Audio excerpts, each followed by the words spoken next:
Good day, I'm Theodore Henry, and this is your JIS News for Thursday, January 10. Earnings from tourism have increased by 8.6%, moving from $3 billion in 2017 to $3.3 billion in 2018. At a press conference Tuesday, Portfolio Minister Edmund Bartlett said preliminary figures from the Jamaica Tourist Board show a new record for the performance of the industry. At the end of December 2018, Jamaica had 4.31 million visitors, which represents the second year in a row that the country welcomed over 4.3 million tourists in a single year. There is more than $1 billion in circulation across Jamaica coming directly from tourism. And the impact of this is seen in the growth of the small and medium enterprises across Jamaica. Minister Bartlett said plans are in train to include more Jamaican entrepreneurs in the tourism linkages network to boost and sustain earnings from the sector. 500 additional vector control workers have been employed temporarily to identify and destroy mosquito breeding sites. There has also been an increased focus on fogging in several communities, lab capacity, and the clinical management of mosquito-borne diseases. This is to combat the spread of dengue fever.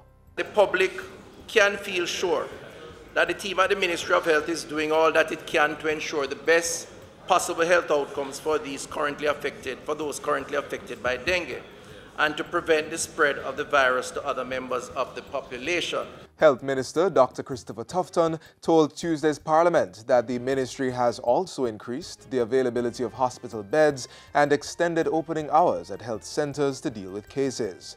The ongoing public education campaign has also gained traction with the airing of public service announcements and the distribution of flyers and brochures. Dr. Tufton said the Health Ministry has also collaborated with the Finance Ministry and the Ministry of Local Government as part of the coordinated approach to handle domestic waste. I want to use this opportunity to urge all Jamaicans to play their part in identifying breeding sites wherever they are, and we have found that most breeding sites are located in and around homes. The used tires, the old cans, the water drums.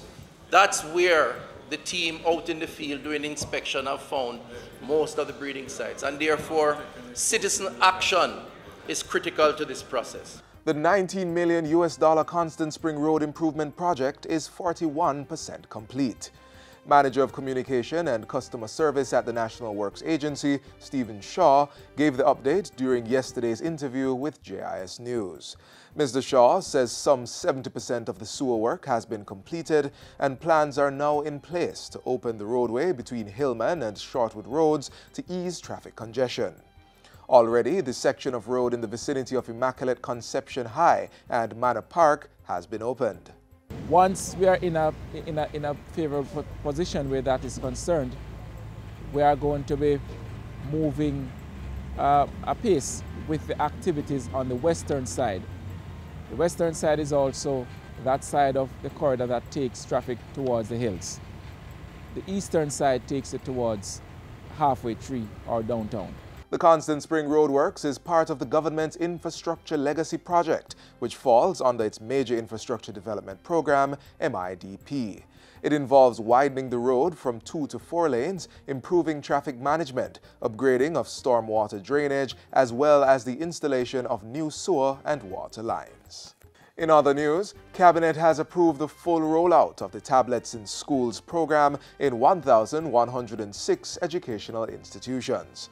The Cabinet has also approved the Bring Your Own Device pilot initiative at 25 schools across the island. Education, Youth and Information Minister Senator Ruel Reid made the disclosure in his recent back-to-school message. As of last January, 26 secondary level schools, which were previously earmarked to benefit under the first tranche of this initiative, started to receive ICT equipment, inclusive of computers, software, and security systems. Under the initiative, over 6,000 computers and aided devices will be provided to schools at all levels. Still on education, the state is in the final stages of discussions with 2 tertiary institutions for the commencement of a Bachelor of Science degree in mining engineering. In making the disclosure, Transport Minister Robert Montego says the program, which will start at the University of Technology and the Caribbean Maritime University, will bolster the island's concentration on the blue economy. We are moving as an administration to enhance the progress, to enhance the viability, and to enhance the feasibility of the mining industry. The minister was speaking at the final conference of Development Minerals Jamaica. Minister Montego also revealed plans to host 4 mineral sensitization seminars and exhibitions in Kingston, Mandeville, Ocho Rios, and Montego Bay.